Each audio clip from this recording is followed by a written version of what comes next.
Gracias por continuar con nosotros esta mañana en el espacio de la entrevista de Hechos AM. Vamos a hablar sobre el papel de la Fuerza Armada en el contexto que está viviendo El Salvador.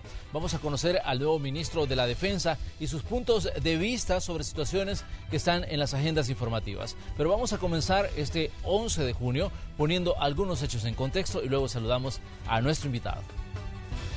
El 1 de junio, tras la toma de posesión de Nayib Bukele como presidente de la República, el jefe del Estado Mayor General de la Fuerza Naval, René Francis Merino Monroy, asumió el cargo de ministro de la Defensa Nacional. Merino Monroy es graduado del US Naval War College de Estados Unidos y fue director suplente de la Junta Directiva de la Comisión Ejecutiva Portuaria Autónoma CEPA en representación del Ministerio de la Defensa. El nombramiento de Merino Monroy terminó con la autoridad que Munguía Payés completó al frente de ese cargo tras casi una década en la institución.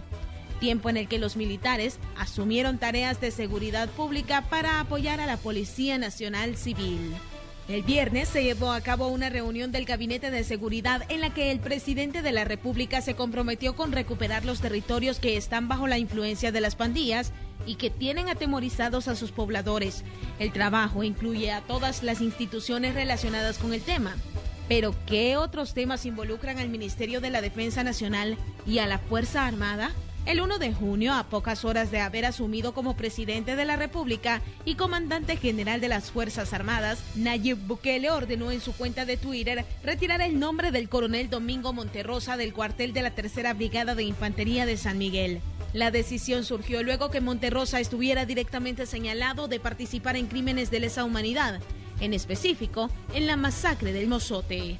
Y es que en este periodo de la posguerra mucho se ha criticado que la Fuerza Armada resguarda los archivos clasificados que contienen todas las órdenes ejecutadas durante el conflicto armado y que esto impide que se abran procesos judiciales contra exfuncionarios de la institución. Sin embargo, en los últimos años el Ministerio de la Defensa no ha estado alejado de la controversia. En 2016 salió a la luz que militares vendieron 4 ametralladoras M60D, propiedad de la Fuerza Armada de El Salvador, a pandilleros de la Mara Salvatrucha. En ese entonces, la Fiscalía General de la República certificó que se trataba de armas que fueron extraídas del Regimiento de Caballería en San Juan Opico La Libertad en junio de 2014. Este martes, en la entrevista de Hechos AM, conversaremos sobre estos y otros temas. ¡Comenzamos! Así es, comenzamos y vamos a saludar este martes 11 de junio al capitán de navío, René Francis Merino Monroy, quien desde el pasado 1 de junio es el ministro de la Defensa Nacional. Señor ministro, un gusto saludarlo, bienvenido a este espacio de la entrevista de Hechos AM. Buenos días, gracias por el saludo, darle un saludo a toda la audiencia de Hechos, ponerme a la orden y para conversar de cuáles son las políticas nuevas que vamos a implementar a fin de ser más eficientes en el apoyo que damos a la seguridad pública y también la razón de ser de la Fuerza Armada, que es la defensa de la soberanía y la integridad del territorio. Bueno, ministro, usted es el primer militar de la Fuerza Naval que ahora pues está a cargo del Ministerio pues, de la Defensa. ¿Cómo toma usted esa responsabilidad y cómo se evalúa, digamos, ese papel que le va a tocar jugar en el gobierno de la administración del presidente Bukele? Bueno, es un reto muy grande para nosotros. Estamos rompiendo paradigmas. Me estaban llamando los jefes de las marinas de los países vecinos y están también ellos muy contentos porque me manifiestan que es el primer ministro de la región centroamericana que llega a ser un naval ministro de defensa en El Salvador. El reto es grande, tenemos la capacidad, hemos realizado todos los estudios militares necesarios para poder dirigir la institución. Y también como marinos es un orgullo para nosotros, todos los marinos, el tener esta oportunidad y vamos a poner nuestro mejor empeño para no defraudar a la población y a la gente que nos ha elegido. ¿En qué momento se da la integración suya al equipo del presidente Bukele? Bien, tuve una llamada donde me dijeron que si quería integrarme a ser parte del gabinete, obviamente me explicaron cuál era la idea del nuevo gobierno en el manejo de la Fuerza Armada y estaba de acuerdo a los principios institucionales. Entonces acepté el reto y estamos acá y creo que hemos comenzado bien, de tal manera que vamos a pegarnos también a las ideas y los lineamientos del señor presidente de la República, que lo que pretende es hacer una Fuerza Armada transparente, eficiente, al servicio de la patria. Exactamente, ministro, pero ¿cuál es su evaluación de la Fuerza Armada? Usted pues, tiene mucha experiencia digamos, en las fuerzas militares de El Salvador, pero ¿cuál es su evaluación de lo que ha encontrado ya en su papel de ministro de la Defensa? Fíjese que el hecho de que estuve de comandante de la Fuerza Naval desde el año 2015 me permitió tener ya una idea de cómo estaba funcionando.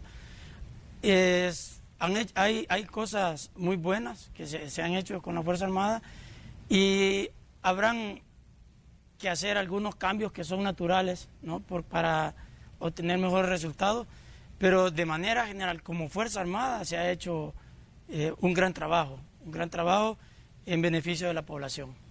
Su antecesor, David Munguía Payés, estuvo casi 10 años al frente de la Fuerza Armada. ¿Cuál es su evaluación, digamos, del hecho de que una persona se mantenga tanto tiempo en un puesto como el Ministerio de la Defensa?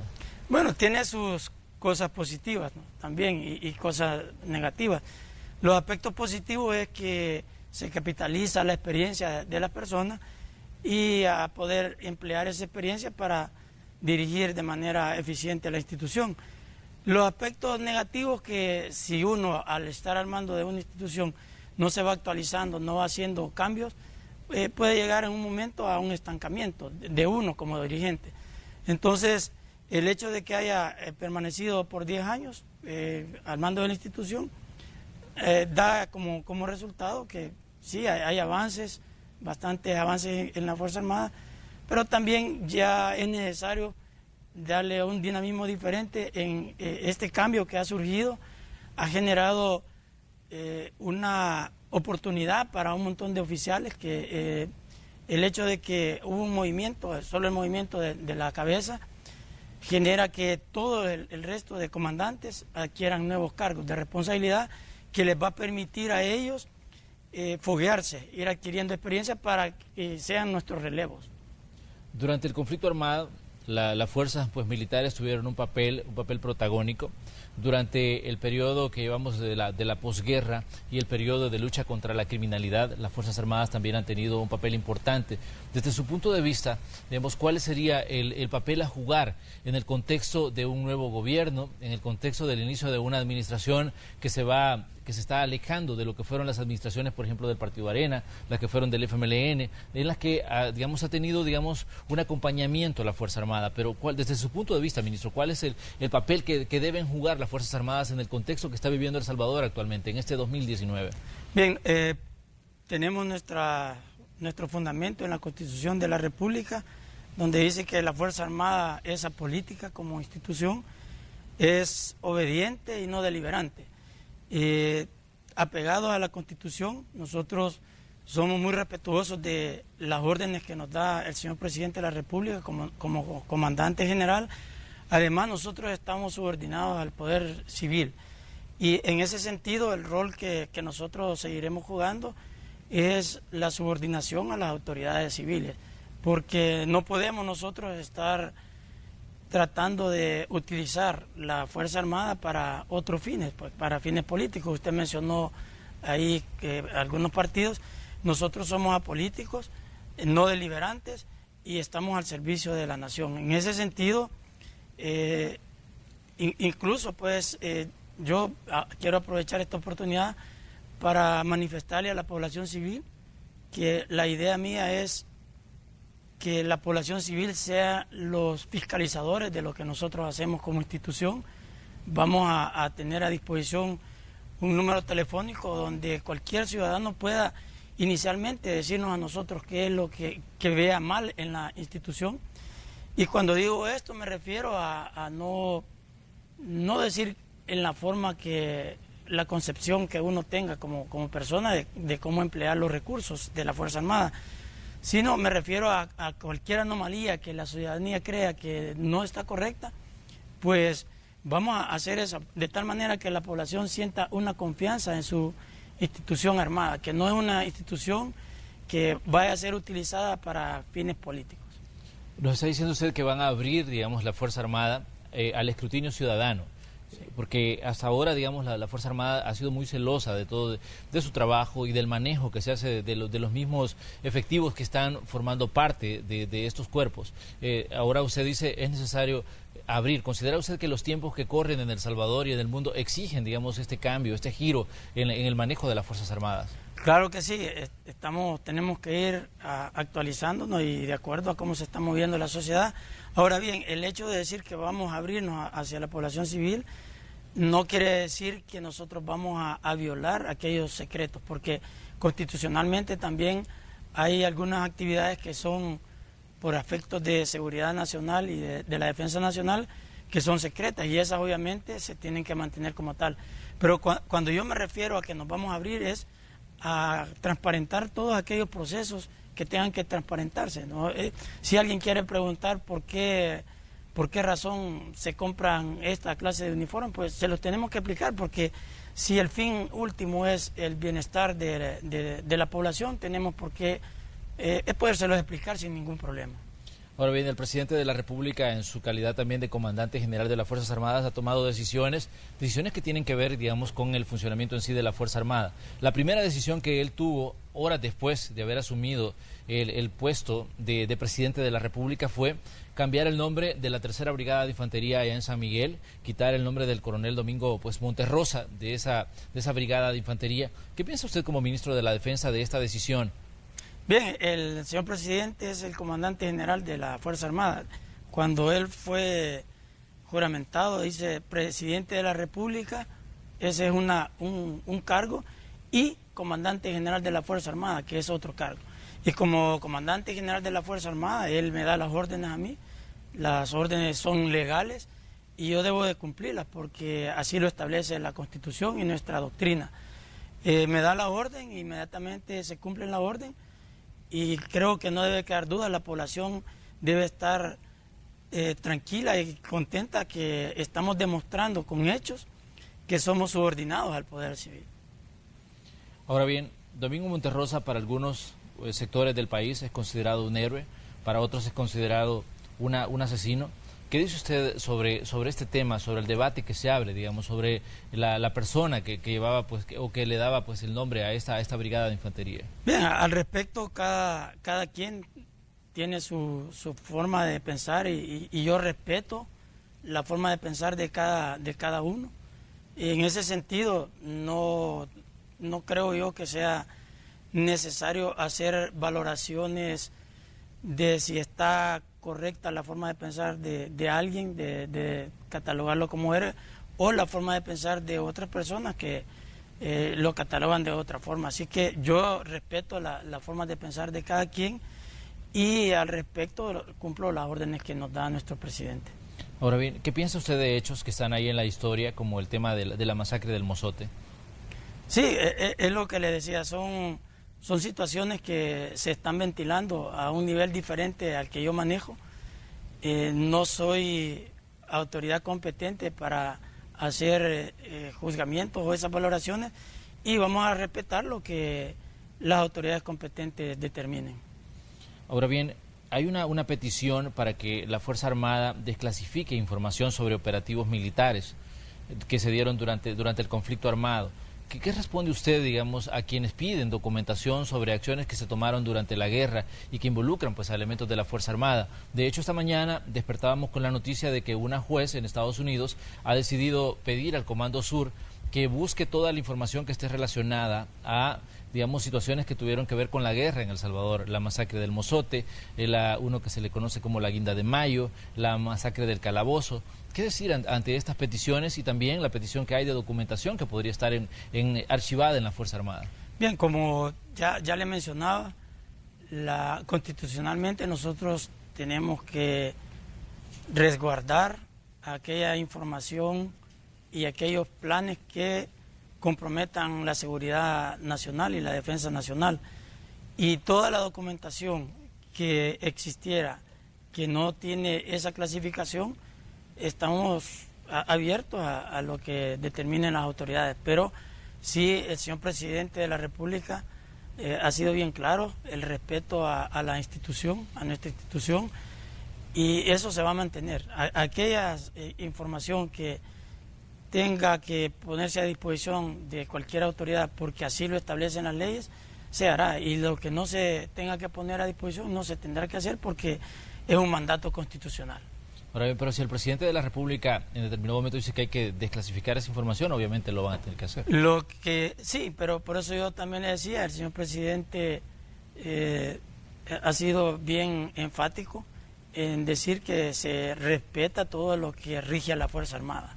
Y en ese sentido, yo estoy seguro que dará órdenes que sean apegadas a la ley.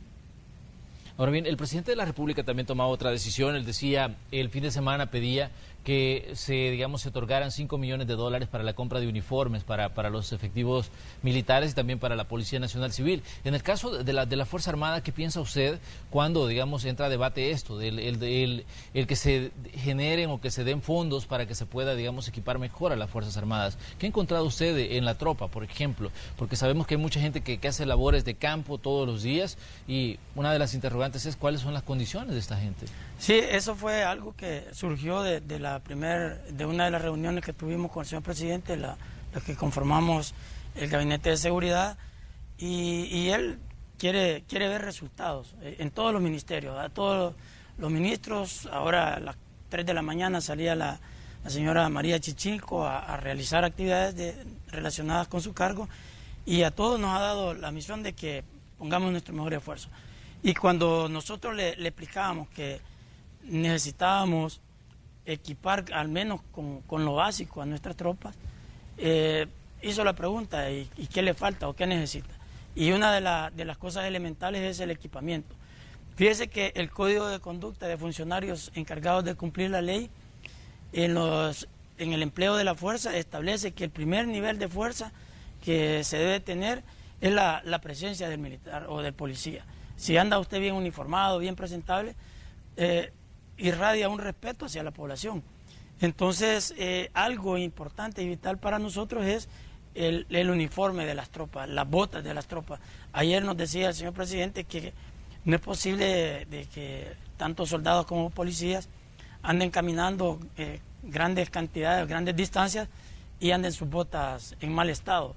Eso no les permite ser muy eficientes. El uniforme también nos decía, mire, ya terminemos con esos uniformes tradicionales, no me refiero al color del uniforme, sino la tela, y que sea de calidad, que sea ya en otras partes del mundo y aquí cerca. Yo estuve el año pasado como comandante de la Marina en México y estuvimos viendo cómo ha evolucionado la Marina de México y específicamente la parte de los uniformes, uniformes piroresistentes, uniformes adaptados al cuerpo, anatómicos, que son los que le dan mayor rendimiento y mayor seguridad a las personas. Entonces, las tropas deberán estar contentas. Yo sé que están contentas porque de manera inmediata el señor presidente de la República está mostrando el interés que tiene por conducir de manera eficiente la Fuerza Armada. Y en ese sentido, pues, qué mejor es que ya haya anunciado y haya solicitado esos fondos para poder equipar a la gente. Bueno, bien, ministro, en los últimos años hemos visto a la Fuerza Armada acompañando a la Policía Nacional Civil en labores de seguridad pública. Desde su punto de vista, ¿cuál es la visión que tiene de este acompañamiento que da la Fuerza Armada a la policía en la lucha contra la criminalidad? La Fuerza Armada tuvo un papel, ya le decía yo, protagónico durante la guerra, y ahora en la posguerra parece que continúa, con una labor que va a ser protagónica también, el hecho de estar siendo parte de la lucha contra la criminalidad y más directo contra las pandillas. Sí, la Fuerza Armada, como le permite la Constitución, proporcionar apoyo a la seguridad pública cuando sea necesario. Y nosotros ya nos hemos reunido con el señor ministro de Seguridad, con el director de la policía, y les pedimos que nos explicaran cuál era el concepto que ellos tenían de cómo atacar a las pandillas, a las maras y pandillas y todos aquellos otros crímenes. Y nosotros estamos adaptando nuestra operatividad a esos planes de ellos, de tal manera que no haya un divorcio, que no esté la policía direccionado hacia un sector y nosotros hacia otro. Y vamos a acompañar todos los planes y la concepción que tenga la seguridad pública para dar mejores resultados y que sea más eficiente. Y fíjese que con la misma cantidad de elementos, haciendo unos cambios, nosotros podemos dar mejores resultados. Yo pienso que lo que se hizo en su momento cuando comenzó a apoyarse a la seguridad pública fue bueno, pero es necesario ir haciendo ajustes, irse adaptando. También las pandillas han cambiado su forma de operar, y si nosotros continuamos con el mismo ritmo anterior, obviamente los resultados no van a ser diferentes. Entonces vamos a apoyar a la seguridad pública hasta que las autoridades competentes digan que ya no es necesario el empleo de la Fuerza Armada para esas funciones. Ahora bien, ¿cuál es la visión que se tiene de las Fuerzas Armadas sobre el tema de las pandillas? El fin de semana escuchábamos que se les había decomisado a algunos de estos grupos, algunos miembros de estos grupos, incluso fusiles AK-47, lo que indica que pues ya no estamos hablando digamos, de criminales de poca monta, sino de gente que está preparada para utilizar armas de grueso calibre, armas que en muchos casos están siendo de uso privativo de las Fuerzas Armadas. ¿Qué piensa usted, digamos, de que en determinado momento esta gente tenga acceso a esas armas y que las pueda utilizar no solo contra los efectivos de la Policía Nacional Civil, sino contra los elementos del Ejército, que ya hemos visto también cómo algunos han sido víctimas de estas estructuras criminales cuando gozan de licencia o cuando están, digamos, junto a su familia? Sí, por eso le decía yo que es necesario hacer algunos cambios en cómo estábamos empleando la Fuerza Armada en apoyo a la seguridad pública, porque usted bien lo explicaba, las pandillas han cambiado también, están mostrando fuerza, que es lo que son capaces de hacer, y en ese sentido nosotros también debemos de actuar acorde a la fuerza que haya que aplicarle a ellos, siempre respetando toda la legislación, los derechos humanos y todo lo que nos rige. Por tal razón, nosotros vamos a acompañar a la policía, ellos también, la Policía Nacional Civil, obviamente está haciendo cambios para poder ser eficiente y poder contrarrestar las capacidades que están mostrando las pandillas. Y fíjese que no solamente es contra nosotros los elementos de la Fuerza Armada, porque nosotros en el momento que nos ponemos un uniforme aceptamos ese riesgo, ¿no? de que ya estamos expuestos a cualquier ataque, pero más a la población civil que está desprotegida. Y la razón de ser nuestra es proteger a la población civil. La responsabilidad en caso de seguridad pública es directa de la policía, pero nosotros estamos acompañándolos a ellos y en ese sentido también somos responsables de que la población civil se sienta tranquila. Habrán resultados positivos, eso no lo dude, porque el señor presidente tiene un dinamismo, es práctico para lo que él quiere realizar, y cuando se es práctico se van a ver resultados. Nosotros no podemos estar tranquilos esperando que las pandillas sigan creciendo, sino que tenemos que actuar de manera inmediata y con un dinamismo acorde al actuar de las pandillas.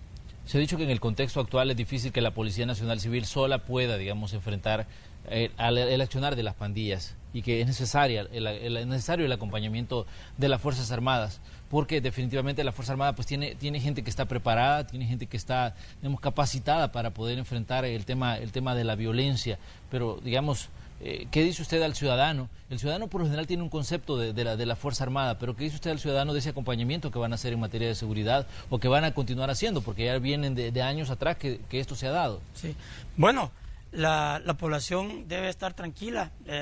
Estoy acá al frente y me comprometo a que hayan resultados positivos. Nunca digo algo que considere yo que no soy capaz de realizar, y le vamos a traer esa tranquilidad a la población.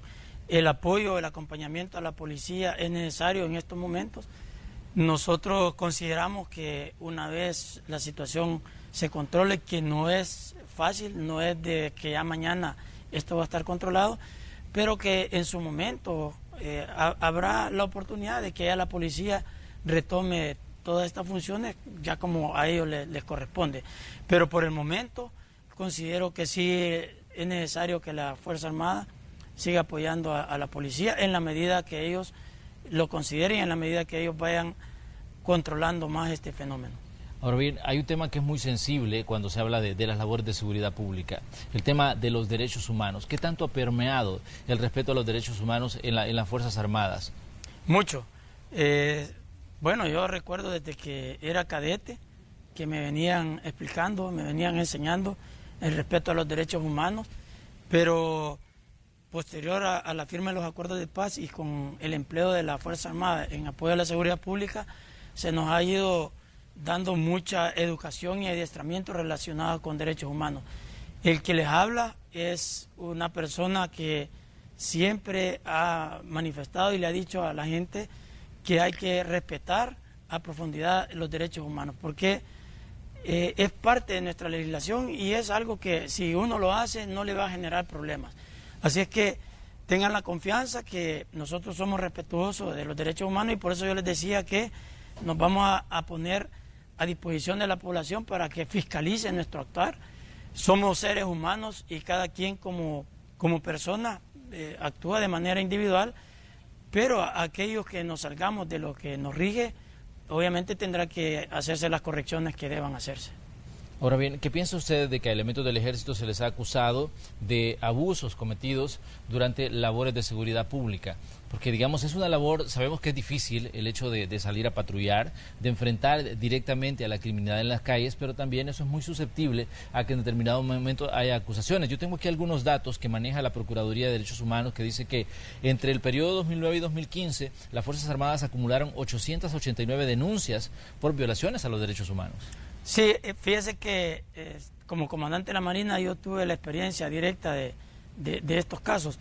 Nosotros tenemos una fuerza de tareas que se llama Neptuno en el sector de Puerto del Triunfo y como son infantes de Marina, están bajo el mando del Comando Zeus, han habido muchas quejas de violación de los derechos humanos. Y lo que he hecho es hacer las investigaciones correspondientes y poner toda la información a disposición de los derechos humanos. Y una gran cantidad de eso ha salido de manera positiva hacia nosotros, que han determinado ellos que no hubo violación a los derechos humanos. Pero en aquellos casos que existiera esas violaciones, vamos a aplicar lo que la ley mande, porque se los estoy diciendo, nosotros no estamos para violar los derechos de nadie, somos respetuosos de eso. El Código de Conducta de Funcionarios encargados de cumplir la ley que yo les mencionaba, nos determina a todos los funcionarios los niveles de fuerza que se pueden aplicar y en qué gradualidad se pueden aplicar. Inclusive nosotros podemos aplicar la fuerza letal en casos extremos. En ese sentido, obviamente que si la Fuerza Armada está acompañando a la seguridad pública, está expuesta a eso. Si nosotros estuviéramos metidos en los cuarteles, obviamente no habría ninguna acusación de violación de derechos humanos. La cantidad de esos que sean positivos, no sé cuánto sea, pero como les repito, estamos dispuestos nosotros a someternos con transparencia a lo que la legislación establezca. Señor ministro, vamos a ir a una pequeña pausa comercial, pero le invitamos a ustedes a que sigan con nosotros, porque cuando regresemos vamos a conocer parte del historial de trabajo del ministro de la Defensa, René Francis Merino Monroy. De hecho, él como jefe de la Fuerza Naval ha participado en incautaciones de droga. Esto, pues, obviamente ha patrullado las costas y sabe de cómo operan las estructuras que se dedican al narcotráfico. Así que le invitamos a usted a que siga con nosotros, porque tenemos más de la entrevista de esta mañana aquí en Hechos AM.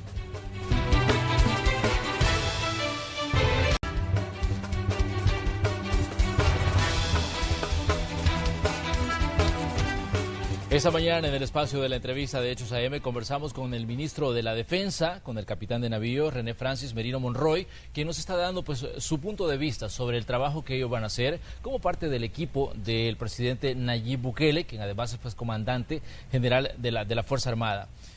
Usted nos decía, ministro, que tiene ya una larga experiencia, digamos, trabajando como parte de las Fuerzas Armadas de El Salvador. Ha sido desde 2015 el encargado de la Fuerza Naval y por ende pues ha participado en hechos que han ocurrido en las costas, por ejemplo, las incautaciones de droga. ¿Cómo describe usted esa experiencia y cómo, digamos, transmitirle a la gente ese trabajo que usted ha hecho? Bien, le mencionaba, es una pasión para nosotros. De hecho, mi carrera, pues soy marino. Fíjese que al respecto nosotros en el año 2015 le dimos un dinamismo diferente a la forma en que estábamos trabajando formamos una fuerza de tarea que se llama Fuerza de Tarea Naval Tridente, con la cual decidimos que íbamos a cumplir la misión que nos daban, que es la defensa de la soberanía y la integridad territorial, el territorio marítimo, que así se llama. Y los resultados que hemos obtenido han sido contundentes. Estamos ubicados entre una de las marinas más eficientes en ese tema, en la lucha contra el narcotráfico. Hicimos una incautación de droga el año pasado de 6.380 kilogramos en un solo evento, que esa incautación nos ubica entre las 15 incautaciones más grandes a nivel mundial en el océano, en esas condiciones. Y eso ha puesto en alto el prestigio de nuestra Fuerza Naval, de nuestra Fuerza Armada y de nuestro país. En el periodo 2015 a la fecha, hemos roto todos los récords históricos de incautaciones, valga la redundancia, toda la historia del país.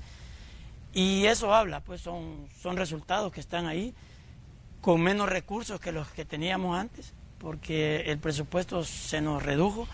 Y con esos recursos reducidos tuvimos estos resultados contundentes. Somos referentes a nivel regional y a nivel mundial. El Salvador está ubicado entre los países que más resultados han tenido en la lucha contra el narcotráfico. Ahora bien, estaba leyendo algunos datos sobre usted y de hecho es graduado del US Naval War College. ¿Y qué nos dice de ese proceso de formación y de la cooperación que se puede obtener con Estados Unidos? Obviamente a Estados Unidos le interesa gente que conozca esta área en la que usted se ha desenvuelto, el tema de estar en la Marina y de conocer, por ejemplo, los recursos que utiliza o las argucias que utiliza el narcotráfico para penetrar en territorio centroamericano, que es considerado pues un territorio de paso de la droga que va para territorio norteamericano. Bien, una gran experiencia haber estudiado en Estados Unidos, en el War College. Han pasado varios presidentes de los Estados Unidos y grandes líderes mundiales han estudiado ahí. Tuve la oportunidad de compartir con no solo los americanos, sino en el caso mío, cuando estuve estudiando, es una maestría en Seguridad Nacional y Estudios Estratégicos que es brindada para todos los profesionales en Estados Unidos. Tuve también 52 compañeros de 52 países del mundo, y eso también me ha permitido a mí poder hacer un empleo más eficiente de nuestra Fuerza Naval, porque los estudios que ahí se realizan pues son de alto nivel, le permiten a uno una visión mundial de qué es lo que está pasando a nivel mundial, y también un empleo eficiente, conocer bien las ramas en las que uno se desempeña. En ese sentido, pues es una gran experiencia que tuve, y he retribuido ese conocimiento aplicándolo, o sea, ser práctico. O sea, siempre ha sido mi mentalidad que cuando hago algún estudio, aplicar algo de esos estudios a lo práctico. Con una sola cosa que uno lo lleve a la práctica, tiene resultados contundentes. ¿Para usted qué implicaría modernizar las Fuerzas Armadas de El Salvador? Bueno, implica un beneficio directo para el país. La Fuerza Armada tiene como misión la defensa de la soberanía y la integridad del territorio, pero también contribuye casi en todas las otras áreas del país de desarrollo. Y como tal, si la Fuerza Armada es profesional, es competente, va a estar a la altura del movimiento, del dinamismo que lleva la sociedad salvadoreña. Una Fuerza Armada retraída, con gente que no es profesional, es, dijéramos, un obstáculo para el desarrollo. En ese sentido, toda la modernización que nosotros logremos va a contribuir de manera directa con el desarrollo del país. Ahora bien, ¿qué piensa usted de que en determinado momento se ha dicho que El Salvador debería seguir el ejemplo de países como Costa Rica, por ejemplo, que Costa Rica no tiene Fuerzas Armadas, prescindió de su ejército hace mucho tiempo, y eso decían ha cambiado la forma en que Costa Rica se mueve? ¿Qué piensa usted, ministro, de esto? Fíjese que yo tuve, para graduarme de profesor militar, soy profesor militar de Geografía Militar y Geopolítica. Me tocó hacer una investigación sobre eso, sobre el caso de Costa Rica.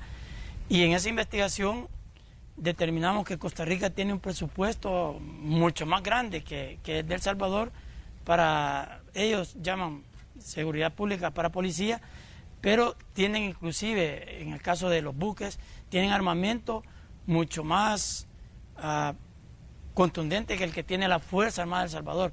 Nosotros, y voy a hablar en el ámbito de la naval, para los navales graduarse de Anápolis, de la Academia de Naval de Estados Unidos, es lo máximo.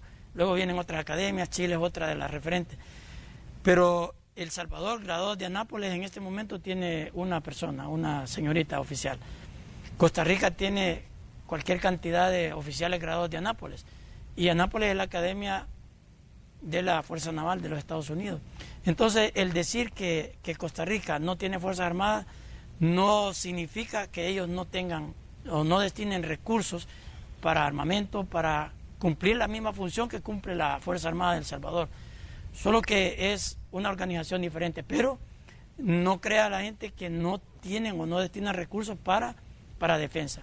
Ellos lo hacen con seguridad pública, pero hacen las mismas funciones que hacemos nosotros, solo que acá la tenemos dividida en seguridad pública y defensa nacional. Ministro, ¿debe invertir El Salvador en la compra de equipos para las Fuerzas Armadas? Porque de pronto vemos los helicópteros UH-1H, que son de los que se utilizaron en la guerra del Vietnam, que aquí todavía sobrevuelan el territorio salvadoreño. Vimos lo que pasó con el tema de los aviones que se compraron a Chile precisamente y que se dijo que eran aviones que para los chilenos pues ya estaban hasta cierto punto obsoletos. Hemos visto que sacan algunos vehículos militares que ya son de hace muchos años. Para usted es importante que se modernice, digamos, los equipos que tienen las Fuerzas Armadas. Claro que sí, porque fíjese que, bueno, uno a veces tal vez no hace análisis más profundos de en realidad qué es la Fuerza Armada y qué aporta. Pero una Fuerza Armada profesional y contundente evita la guerra. Si la Fuerza Armada es débil, pues el vecino puede tratar de aplicar la fuerza para lograr sus objetivos. Pero cuando hay una Fuerza Armada profesional, bien equipada, moderna, eso disuade también. Y eso evita que haya una confrontación. Necesitamos que modernizar. Usted mencionaba el caso de los helicópteros, pero si usted ve la Fuerza Naval, nosotros tenemos embarcaciones que se emplearon en Vietnam, en el desembarco de Normandía, que ya son totalmente obsoletas. Pero tampoco nos vamos a quedar de brazos cruzados y a decir, no, si no tenemos todo lo moderno, no vamos a hacer nada. Tratamos de aplicar o sacarle el máximo provecho a los recursos que tenemos. Hay un dicho que dice que nuestra Fuerza Armada no depende de lo que tenemos, sino de lo que hacemos con lo que tenemos. Pero sí es necesario modernizarnos, es necesario tener equipo adecuado para poder cumplir las diferentes misiones que se nos dan. ¿Para usted fue una buena inversión la compra de estos aviones a Chile? Son necesarios, es necesario al menos pues lo que se tiene, ¿no? Las condiciones en las que se dieron, bueno, no he profundizado más, pero sí vienen a ayudar en parte. Nosotros, por ejemplo, el caso de la Fuerza Naval, como le decía yo, tenemos las embarcaciones esas, pero es peor no tener nada. Ahora tenemos que irnos actualizando y poniendo a la altura de los vecinos. Honduras ha hecho inversiones grandísimas en su marina, grandes con buques ya modernos, le estoy hablando, buques que están saliendo. Y nosotros todavía estamos con embarcaciones de la Segunda Guerra Mundial y eso marca la diferencia. Entonces el recurso material también debe de saber utilizarse y para eso viene la educación de nosotros los militares. En la Fuerza Armada de El Salvador es muy agradable ver que la mayoría de oficiales tienen cursos en el extranjero. Bueno, yo tengo oficiales jóvenes, más jóvenes, que tienen doctorados en economía, en diferentes áreas, y eso le permite al elemento poder utilizar bien el recurso que ponen a su disposición. Entonces es algo que debe ir paralelo, tanto la educación como el recurso. Ahora bien, ya decíamos el tema de la inversión, y usted nos decía es importante que se piense en, digamos, en el tipo de equipo que tiene la Fuerza Armada, porque algunos equipos, como decían, pues están obsoletos. ¿Cuál es el informe que le va a presentar usted al presidente de la República sobre el tema, digamos, de las condiciones de los equipos que tienen las Fuerzas Armadas? Porque ya decíamos, el tema de los helicópteros es una cuestión que muchos de estos helicópteros en otras partes del mundo están en museos.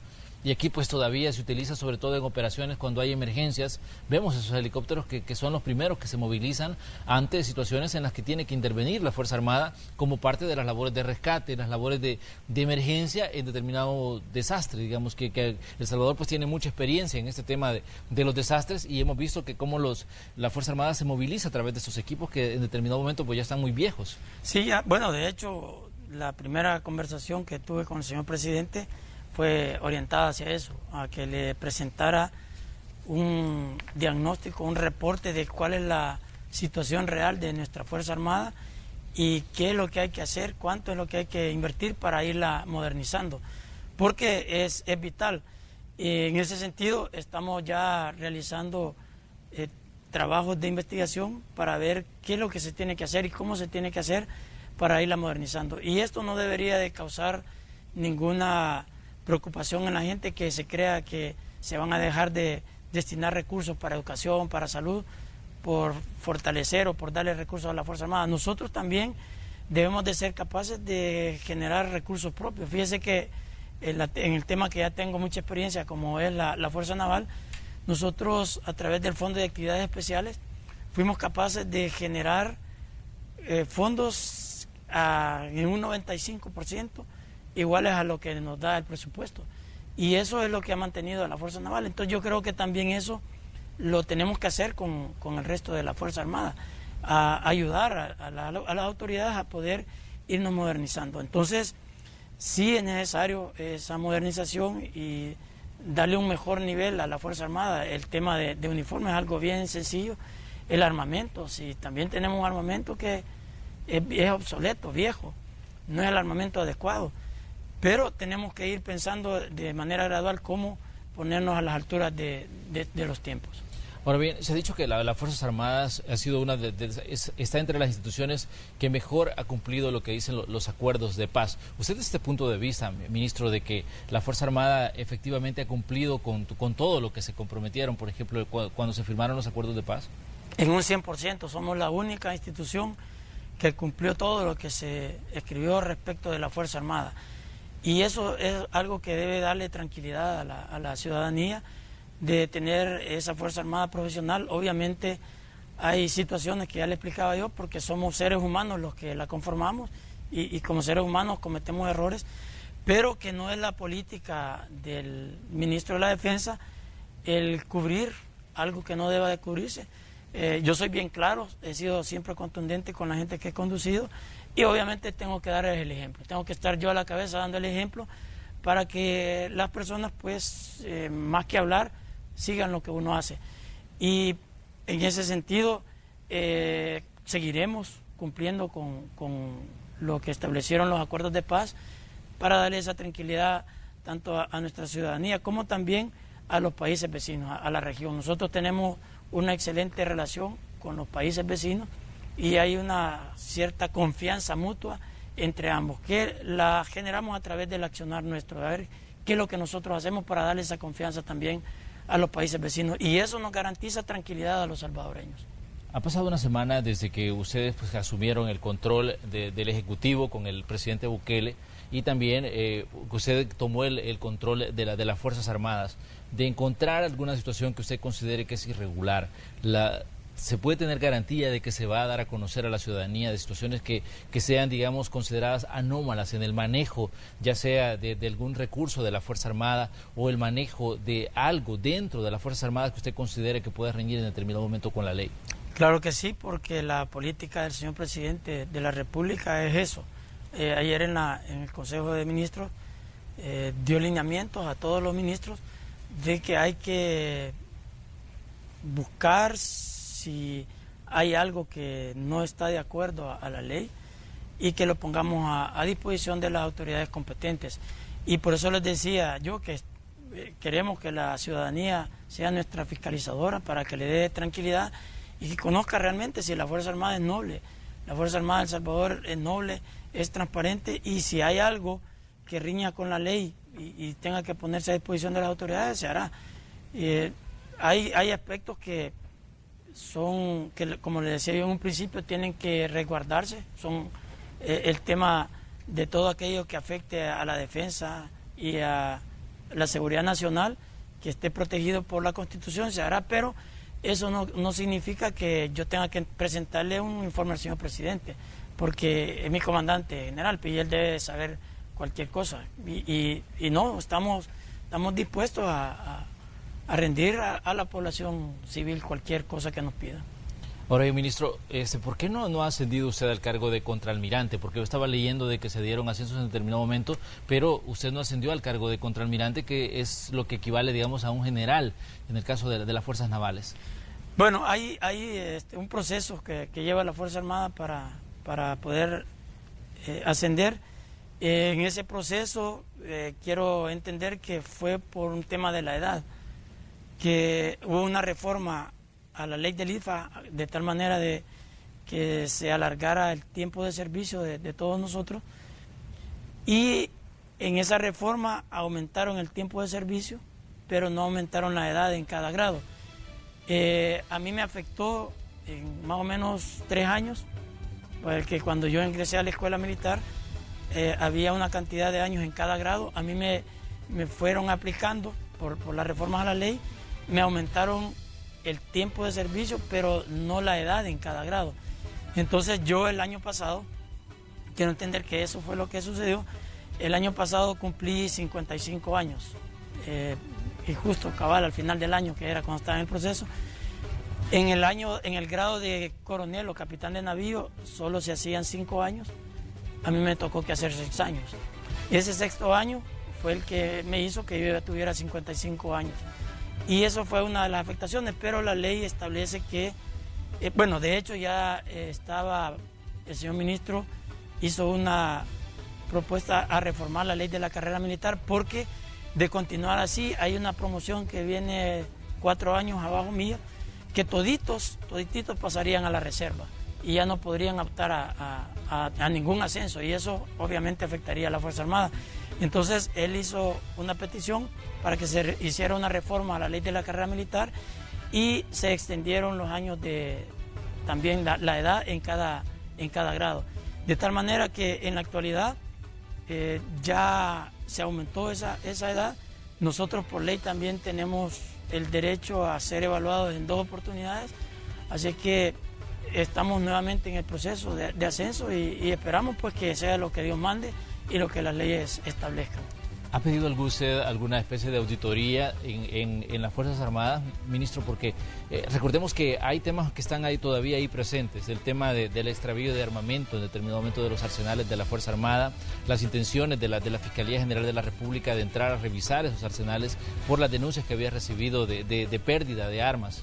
Fíjese que yo estoy todavía en el proceso de recibiendo ya en detalle cómo está cada área en el Ministerio de la Defensa, y de encontrar algo anormal que riña con la ley, obviamente tengo que hacer lo que la ley manda, poner a disposición de las autoridades cualquier hallazgo que sea anormal, ¿no? Cualquier cosa que no esté apegado a la ley.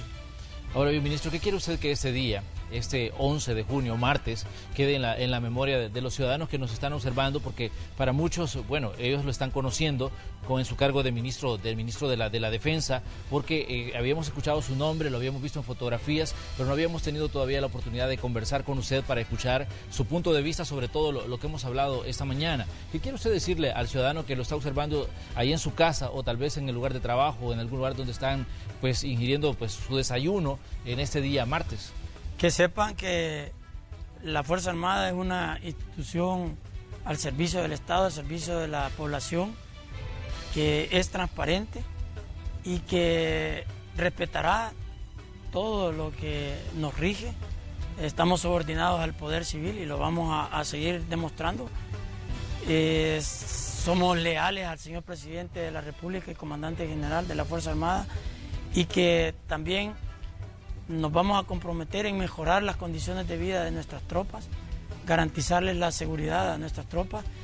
Y lo más importante de todo es que le vamos a traer una tranquilidad a la población civil. En la medida que nosotros seamos profesionales, en esa medida la población civil va a ir sintiendo el efecto positivo de tener una Fuerza Armada profesional. ¿Cuántos elementos conforman la Fuerza Armada? Fíjese que tenemos de manera regular son 13.000 efectivos y en apoyo a la seguridad pública son 7.300 efectivos que están de manera directa en funciones de seguridad pública. Esos son los efectivos que tenemos. Es poco, pero empleando ese recurso de manera eficiente van a haber resultados positivos. Muy bien, señor ministro, ha sido pues un placer conocerle esta mañana. Gracias por hacernos un espacio en su agenda para acompañarnos aquí en el espacio de la entrevista de Hechos AM. Esperamos recibirle en el transcurso del desarrollo de su labor como parte del equipo del presidente Bukele y en su calidad pues de ministro de la Defensa Nacional. Ha sido pues un placer para nosotros recibirle y que pues pueda conversar aquí con el ciudadano también que nos sintoniza en diferentes puntos del territorio nacional e incluso fuera de nuestras fronteras. Gracias a ustedes, esta oportunidad que me han dado ha servido para adquirir un compromiso con la ciudadanía, obviamente con las autoridades que están dirigiéndonos, y ese compromiso que lo vamos a honrar, esperamos que hayan resultados positivos y que ustedes sean los que algún día me digan, usted se comprometió a ciertas cosas y no las cumplió, ministra. Muchas gracias, ministro. Ahí teníamos al capitán de navío René Francis Merino Monroy. Él es el ministro de la Defensa desde el pasado 1 de junio, cuando asumió la presidencia de la República el presidente pues, Nayib Bukele. Nosotros así cerramos el espacio de la entrevista que teníamos para esta mañana. Agradecemos a usted su sintonía y le invitamos, por supuesto, que continúe con Red Salvadoreña de Medios. Tenemos más información que detallarles aquí en Noticiero Hechos.